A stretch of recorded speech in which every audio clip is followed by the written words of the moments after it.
नमस्कार विद्यार्थी मित्रों, आज આપણે ગણીશું વર્ગમૂળ। તો શરૂ કરીએ વર્ગમૂળ।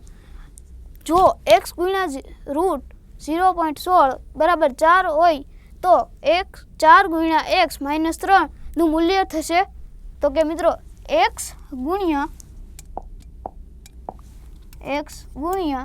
રૂટ 0.16 ને મિત્રો આપણે 16 ના છેદમાં 100 પણ લખી શકીએ બરાબર 4। તો કે મિત્રો અહીંયા પહેલા x નું મૂલ્ય શોધીએ તો કે 16 નું વર્ગમૂળ નીકળશે મિત્રો 4 અને 100 નું નીકળશે મિત્રો તો કે 10। તો કે 4 ના છેદમાં 10 એટલે મિત્રો આનો જવાબ આવ્યો આપણો 0.4 ગુણ્યા x બરાબર 4।